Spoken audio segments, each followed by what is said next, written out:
good coffee. I need it this morning. It's quite dark outside. It's what, like 20 past 8, and it's still really misty and dark. I've got my sun lamp down there just to help wake me up. I'm about to do some driving theory. I'm actually about 82% through.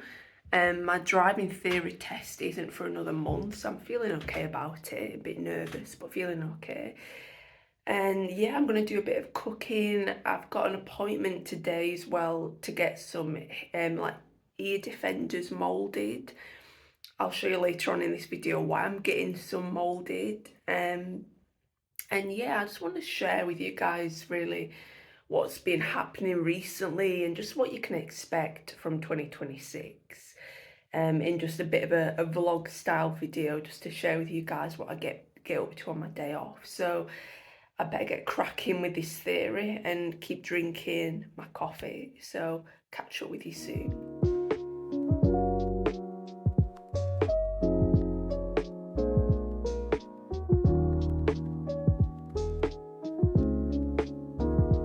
Not too bad. So we're doing a bit of cooking in here. We're just frying some leeks, and then when they've softened, we've got carrots. We're going to go in some potatoes. I've also got a little bit of a courgette. I've got a little bit of coconut milk left over. Stock cube, lentils. I was thinking even some harissa paste just to give it a bit of flavour, and some peas that I'll put in, frozen peas.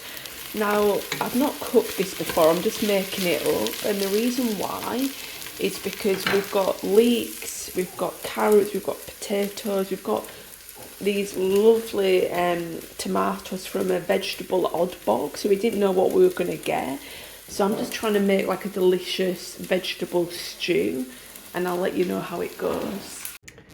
And here's the finished product. It doesn't look brilliant, but it tastes nice. So we've got the carrots, potatoes, peas, lentils. Sorry, the dishwasher's running right there, so if you can hear something, it's that.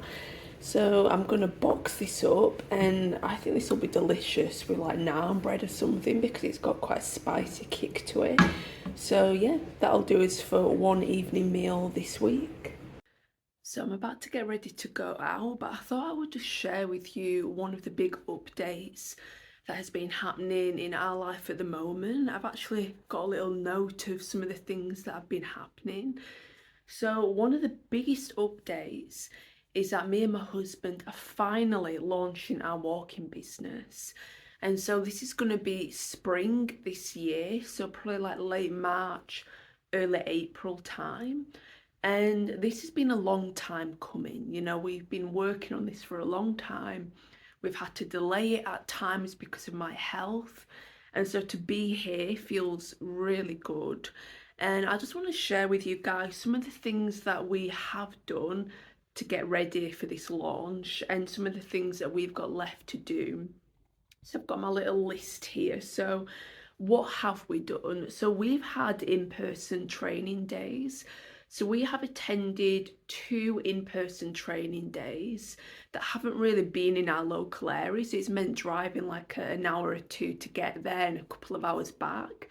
But that's been really helpful because we've been learning from the professionals. You know, we've been learning from people who've been doing this for years, and just getting really useful advice and tips from them.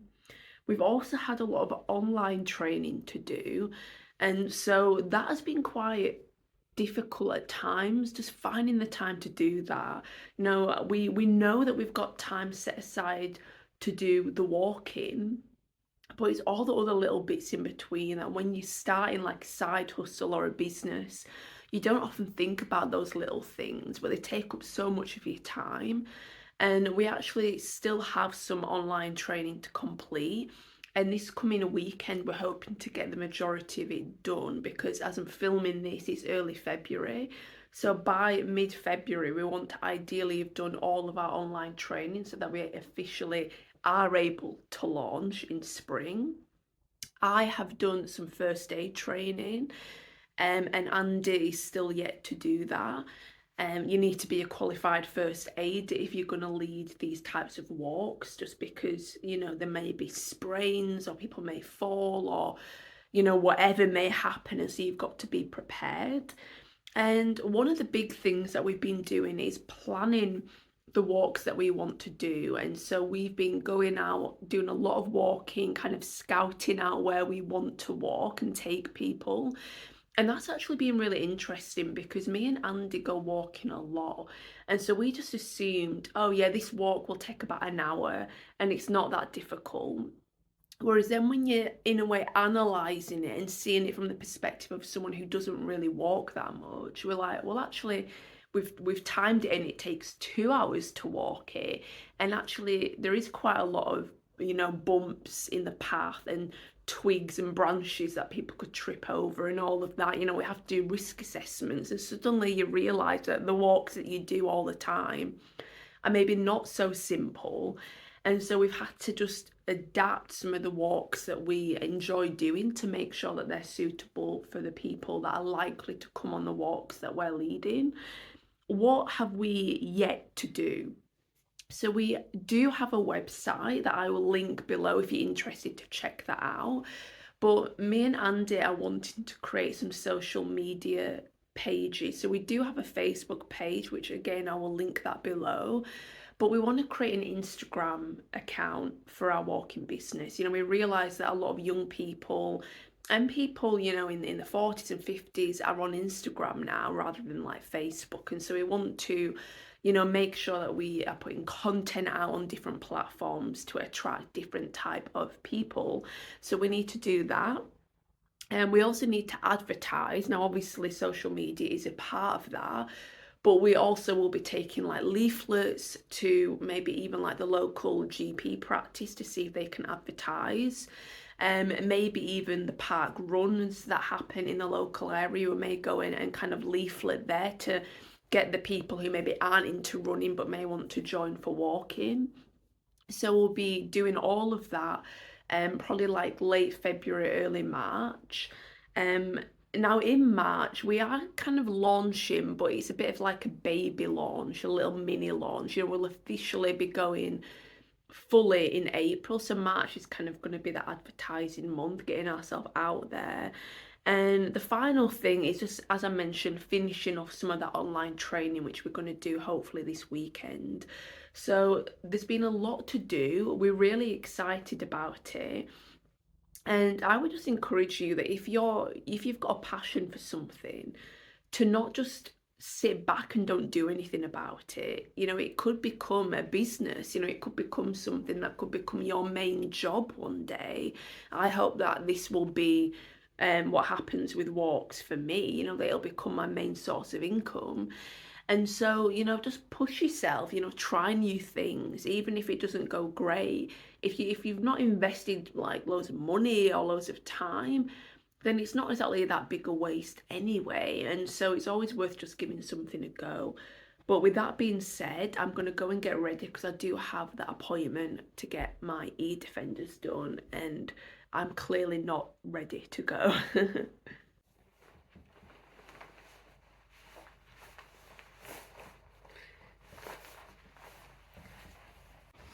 So I've just had my ear defenders moulded and walking back home.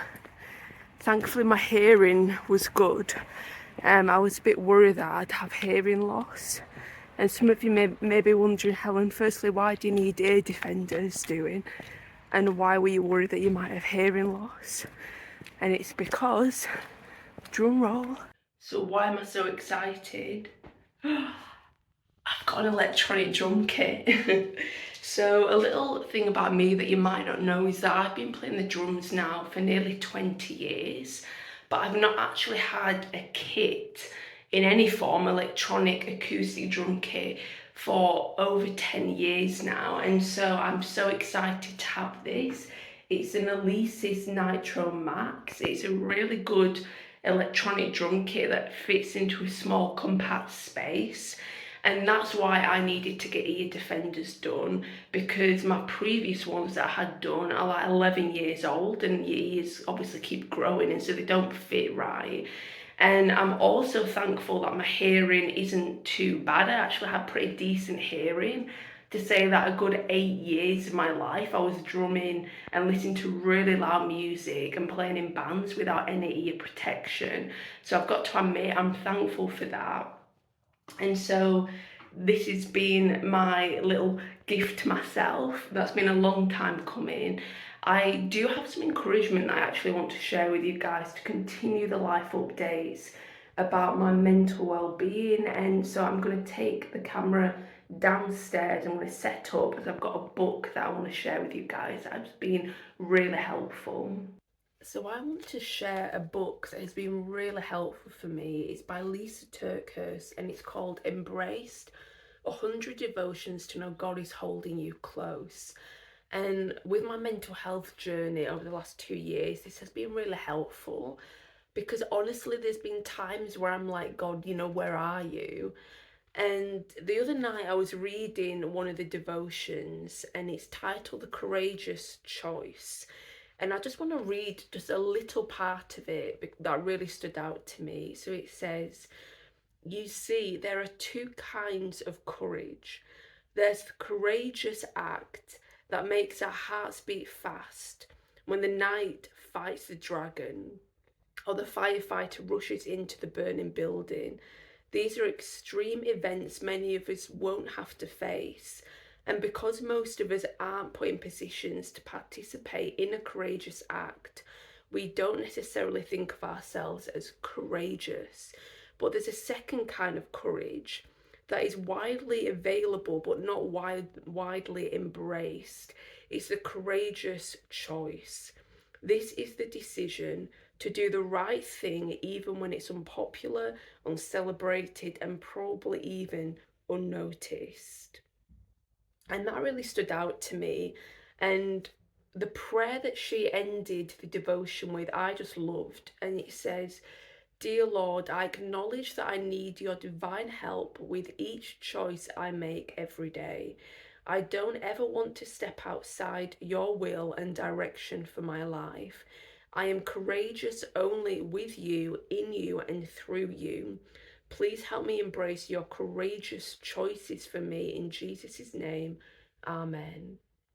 And I just loved the line about not wanting to step out of God's divine plan, for my life.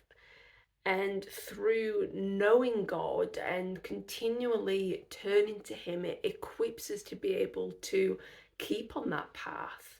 And I know through the support of family, through reading this book, through going to counselling, I am realising more and more about who I really am, who God has called me to be, and how I should live my life according to His will. And so I would just encourage you, if you need to do certain things, change certain things in your life so that you can feel closer to God and be hearing His voice, I would just really encourage you to do that. I will link this book below, as it has been really helpful for me. So I think I'm going to probably close this vlog out here.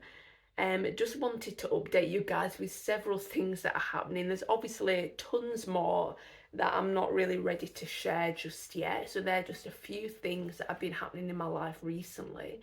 And like I mentioned earlier when I was talking about the walking business, just encourage you, to pray to God and ask for His guidance about what He's calling you to do with your spare time, with your life, where is God directing you? And so I'm going to say this prayer again and to end the vlog. Dear Lord, I acknowledge that I need your divine help with each choice I make every day. I don't ever want to step outside your will and direction for my life. I am courageous only with you, in you, and through you. Please help me embrace your courageous choices for me. In Jesus' name, amen. See you guys soon.